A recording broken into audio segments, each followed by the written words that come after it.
E aí, galera do Acesso História, tudo bem? Eu sou o professor Vitor Crete. E olha, na nossa última live que a gente estava conversando sobre música, eu disse a vocês que em algum momento a gente prepararia algumas aulas usando o nosso material. E hoje é a primeira dessas aulas. A primeira que tomara que de muitas, mas é a primeira. E como não poderia deixar de ser, hoje eu vou falar sobre o quê? Sobre Egito. E olha, como não poderia deixar de ser? Quem me conhece sabe que eu sou apaixonado pelo Egito Antigo. Meu quartinho aqui, meu escritório, tem um monte de decoração de Egito, tipo essa pirâmidezinha aqui, tem uns deuses egípcios ali, eu tenho um deus egípcio tatuado na perna. Sou apaixonado. Mas mais do que isso, o grande motivo que nós vamos falar hoje sobre Egito é a respeito do que aconteceu anteontem, no sábado, dia 3 de abril de 2021, quando 22 múmias foram conduzidas para sua nova habitação, o Museu Nacional da Civilização Egípcia, lá no Cairo. Esse museu é o maior museu do mundo, um museu gigantesco, cerca de 500 mil metros quadrados, tá certo? E lá foram transferidas 22 múmias com toda a pompa e circunstância. Um grande evento, né, com a orquestra do Cairo tocando música, vários atores, vários batedores de carro, todo tipo de gente participando desse evento que vinha sendo anunciado há vários meses na TV egípcia. E o que é muito curioso é que nesse transporte dessas 22 múmias foram usados 22 carros específicos, especializados para esse transporte. Vou mostrar aí para vocês alguns para vocês irem vendo. Esses carros, eles foram feitos de modo a, primeiro, lembrar essa coisa meio egípcia, mas também ao mesmo tempo meio futurista, né? Todo decorado em ouro, né? Matéria-prima que é sempre associada à riqueza dessa que é a civilização mais fantástica, mais maravilhosa e mais estonteante que a humanidade já produziu. Além disso, esses carros, eles foram equipados com nitrogênio, toda a múmia ela era acomodada com nitrogênio para ela não ficar em contato com o ar normal que a gente respira, não é? Porque esse nitrogênio favoreceria que essas múmias não entrassem em degradação. Além disso, os carros foram todos adaptados para evitar qualquer choque, né? O carro podia passar por um buraco que a múmia ia ficar paradinha, como algumas delas estão, como é o caso da múmia do faraó Senkherenre Taha II, que viveu há cerca de 2.600 a.C. Ou seja, isso mesmo que você entendeu. É mais ou menos 4.600 anos de uma múmia que ainda está inteira, viva, lá funcionando. Só que agora, qual que é a grande questão aqui? Por que esses egípcios mumificavam? Por que os egípcios desejavam, né, preservar os corpos dos seus líderes? E não só dos líderes, tá? Não é só faraós que eram mumificados, não. Todo tipo de gente era mumificado no Egito Antigo. Na real, quase todo mundo era mumificado, inclusive pessoas pobres, camponeses, etc. Mas por quê? Para isso, é aí que eu vou abrir aqui para vocês poderem ver o nosso maravilhoso slide de Egito Antigo, feito com muito carinho e muita dedicação para vocês. Olha que coisa bonita, não é? Muito bonito é um dos meus orgulhos, esse layout aqui de Egito, tá certo? Muito bem, vou passando aqui para vocês irem vendo. Eu vou falar basicamente a respeito da questão religiosa no Egito Antigo, tá certo? Vamos lá, crescente fértil, como é que funcionava a economia do crescente fértil, que é o conceito de monarquia teocrática, formação do Egito. Isso não é o foco da nossa pequena aula de hoje, tá certo? Aqui uma apresentação sobre as unificações egípcias, né? Como é que se dá esse processo, aqui as coroas unificadas, a política teocrática, a sociedade, a economia. Muito bem. Falando um pouco sobre o rio Nilo, como esse rio é maravilhoso e é fundamental para o desenvolvimento, não é, da sociedade egípcia. E finalmente chegamos no ponto que nós queremos discutir, que é a religião egípcia. Antes da gente, de fato, falar da religião egípcia, eu queria lembrar uma frase do Heródoto. O Heródoto, na sua grande obra, principal obra chamada História, né, a obra que é fundamental para criar essa ciência maravilhosa que é a história, o Heródoto diz o seguinte, que os egípcios eram o povo mais religioso do mundo. E ele tem muita razão. Os egípcios eram extremamente religiosos, mas muito mesmo, tá certo? Tudo no Egito derivava da religião. Por isso, eu disse aqui para vocês, ó, que era a religião o principal elemento ordenador dos antigos egípcios. A agricultura era feita baseada em princípios religiosos, a política era teocrática, a arte era toda feita a favor da religião, tudo no Egito vinha da religião. Mas como é que era essa religião? Primeira coisa, esses homens acreditavam em vários e diversos deuses que eram cultuados por eles, né? Ou seja, a gente já sabe o que isso quer dizer. Quer dizer que esses caras eram politeístas.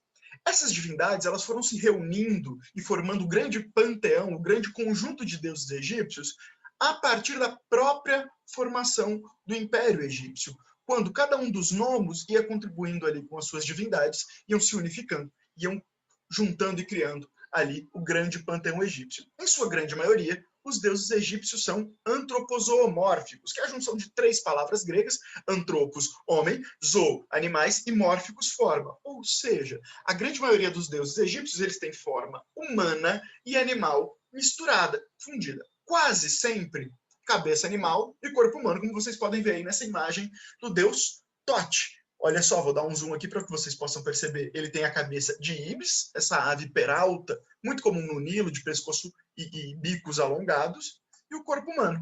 Esse deus fantástico e maravilhoso é o deus egípcio do conhecimento, da sabedoria, da magia, da escrita, da música, uma divindade fundamental. Agora, claro, nem todos os deuses egípcios eram assim representados. Temos deuses completamente humanos, temos deuses que são totalmente animais, e temos deuses de várias e várias formas que podem ser representadas, tá certo? Mas, por enquanto, o que é mais diferente aqui são esses deuses chamados antropozoomórficos, beleza? Um outro ponto que é interessante para pensar aqui a cultura religiosa egípcia é o conceito de ressurreição. E o que é a ressurreição? Os egípcios acreditavam na vida após a morte, beleza, mas isso não é novidade. Os homens lá do Paleolítico já possivelmente acreditavam na vida após a morte. Qual é a diferença? Qual é o elemento específico que a gente vai encontrar aqui na religião egípcia? É que eles acreditavam que a vida um dia se daria no próprio corpo do morto. E aí vocês já estão começando a supor da onde que vem as múmias, não é? Afinal, era preciso preservar o corpo para que um dia a alma voltasse a habitar aquele corpo para todo sempre. Bom, mas dito isso, a gente tem que pensar, então, um ponto central na vida do egípcio, um dos pontos mais esperados, um dos momentos mais desejados pelo homem egípcio, que é justamente a morte. A morte é um dos momentos mais esperados pelo egípcio, por quê? Porque é quando ele vai viver a verdadeira vida. Na crença egípcia, essa vida que nós temos aqui é apenas um momento de transição, para que um dia possamos chegar na vida eterna e na ressurreição.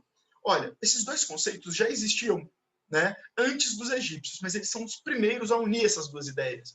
São os egípcios que vão inventar a ideia de ressurreição, de voltar a viver no mesmo corpo. Daí a necessidade de mumificar. Como vocês estão vendo aqui, por exemplo, a múmia de Ramsés II o Grande, um dos maiores faraós de todos os tempos, que inclusive foi transferido agora no dia 3 de abril, também para o novo museu, o gigante Museu Nacional da Civilização Egípcia. Muito bem. O que acontece?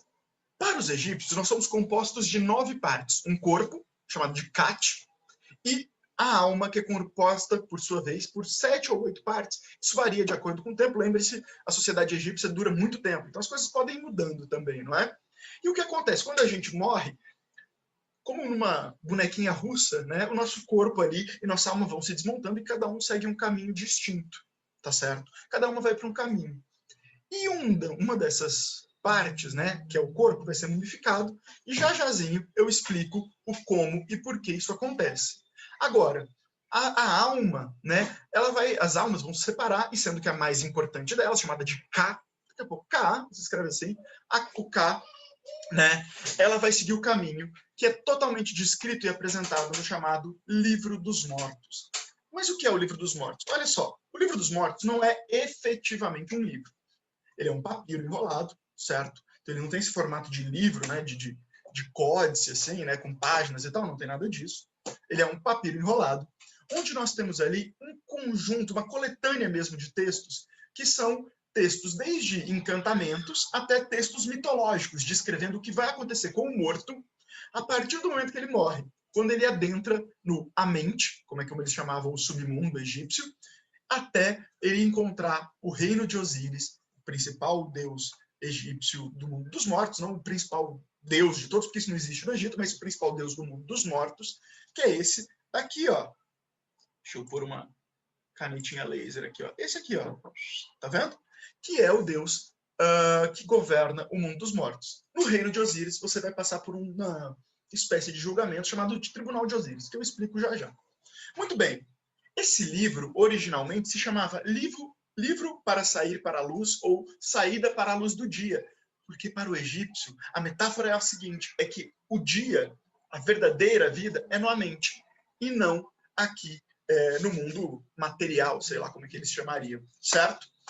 Esses textos todos foram criados pelo deus Tote, o deus que a gente acabou de falar lá, o deus com cabeça de Ibis, e para que você pudesse ser salvo e se dar bem no tribunal de Osíris, você deveria passar por um processo de julgamento onde prevalecesse a verdade e a justiça. Você seria salvo se fosse um homem justo e que prezasse pela verdade.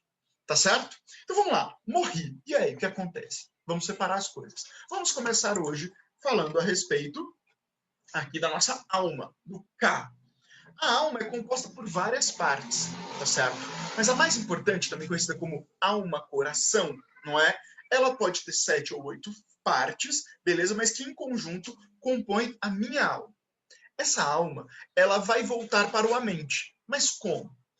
Quando morria, eles acreditavam que Anubis, esse deus com cabeça de chacal, deixa eu voltar aqui para mostrar para vocês, esse deus aqui, ó, o Anubis, com cabeça de chacal, ele levaria a alma até o Amente.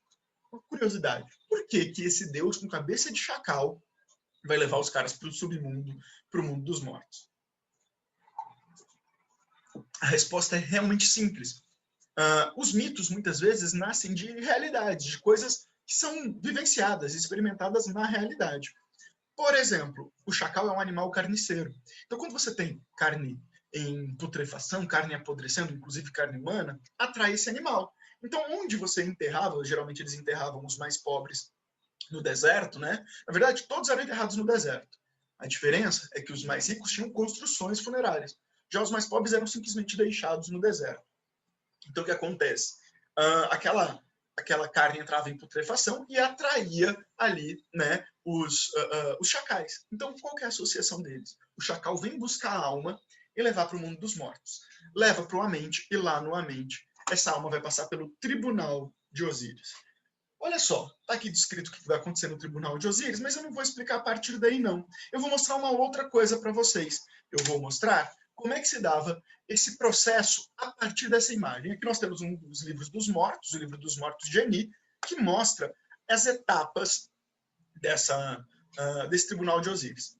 Primeira coisa, imagina o seguinte, isso aqui é uma forma de representação, entre aspas, artística egípcia. Por que entre aspas? Porque para eles é magia, para nós é arte, para eles não. Essa arte egípcia, em geral, ela é uma arte narrativa, ela conta uma historinha. Inclusive, eu costumo fazer uma relação com as histórias em quadrinhos. Por quê? Porque a gente pode separar cada uma dos fragmentos do papiro aqui em vários quadrinhos. Por exemplo, esse primeiro, tá? Onde você vê o Ani louvando os 42 deuses que aqui estão depositados. Ah, professor, mas não tem 42 deuses. Tudo bem. Esses outros 42 deuses estão descritos no texto. E aí, ó, mais uma semelhança com HQ, hein?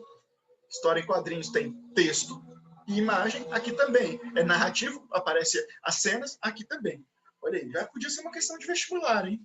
Quem disse, hein? Olha só. Então, olha só. Aqui vem esse Ani louvando os 42 deuses. Como é que ele chegou aqui? Minha segunda cena. Ele é trazido por Anubis, o deus com cabeça de chacal. E é o próprio Anubis que vai fazer o julgamento. Tá certo? O julgamento, ele vai ser feito usando uma balança da deusa Maat, a deusa da justiça. Nesse julgamento, o Anubis pega o coração do morto, chamado de Ib, e coloca aqui sobre um dos pratos da balança. No outro prato, ele coloca a pena Maat, que é o nome da pena, e o nome também da deusa da justiça egípcia, tá certo? Tudo isso é feito sob o registro constante do deus Tote. Muito bem, colocou ali bonitinho e tal. O que acontece? Se porventura a pena for mais pesada, significa que o coração desse sujeito é justo e verdadeiro. Lembra que são esses os valores egípcios. E por isso mesmo, esse sujeito pode ser levado até o encontro de Osíris, o principal deus do mundo dos mortos. Esse deus que é uma múmia e é verde, cor do limo do Egito e por isso a cor da vida eterna, tá certo? Esse sujeito, inclusive, é levado pelo deus Horus, o deus que é uma das representações do Sol e que é o grande governante da Terra, tá certo? Agora, vamos supor que o coraçãozinho Ib é mais pesado. Bom, essa alma não é justa e não é verdadeira, e, portanto, ela não pode ver a vida eterna. O que acontece com ela? Ela é devorada por essa deusa muito fofinha, muito bonitinha, que é a deusa Amit ou Amut. Aparecem as duas formas de tradução. Que é uma deusa que tem cabeça de jacaré, tronco de leão e essa bundinha fofinha de hipopótamo. Muito bem, esse é o caminho da principal forma de alma. Mas e o corpo? Agora sim nós vamos entender os processos de mumificação. O corpo, conhecido como Kat, não é? É mumificado. E esse processo de mumificação, ele acontece por quê? Porque é preciso preservar o corpo, para que um dia a alma volte a viver eternamente nele. Isso é feito de uma forma muito curiosa. Por quê? Porque é um processo ao mesmo tempo religioso, mas é técnico. Existe conhecimento técnico. A moto passando. Existe a necessidade de você saber como é que isso é feito. Por isso mesmo, isso era feito por um conjunto de sacerdotes de Anubis especializados, que faziam, inclusive, todo esse processo usando uma máscara nada confortável como essa que vocês vão ver aqui. Ó. Essa máscara de barro pesada, bastante claustrofóbica, não é? Com um buraquinho ali para o olho, para que esses sujeitos pudessem fazer o processo de mumificação. Aqui, inclusive, nós temos um sacerdote de Anubis trabalhando num sarcófago, ou seja, já terminando o processo de mumificação. Muito bem, mas como é que esses sujeitos faziam o processo de mumificação? Era muito simples. Meninos, para os egípcios, o principal órgão, o órgão por onde você pensava e por onde reunia todos os seus aspectos da alma, se você era bom, se você era verdadeiro, se você era justo, era o coração. Já o cérebro, para eles, era um órgão de menor importância. Inclusive, era o único órgão que eles jogavam fora. Tá? Por quê? Porque eles precisavam retirar todos os órgãos de dentro do sujeito, senão a múmia ia apodrecer. Mas como é que você retira todos os órgãos? Você abre e arranca fora. Mas você não pode abrir e arrancar fora o cérebro de dentro da cabeça. Por quê? Para eles, a alma ela precisaria reconhecer o rosto. Então, o rosto não podia ser alterado. Nada, nada. Nem a cabeça, nem o rosto, nada. Então, eles retiravam o cérebro todo pelo nariz. Como? Eles pegavam um instrumento de ferro, enfiavam em uma das narinas do morto e quebravam a caixa craniana por debaixo.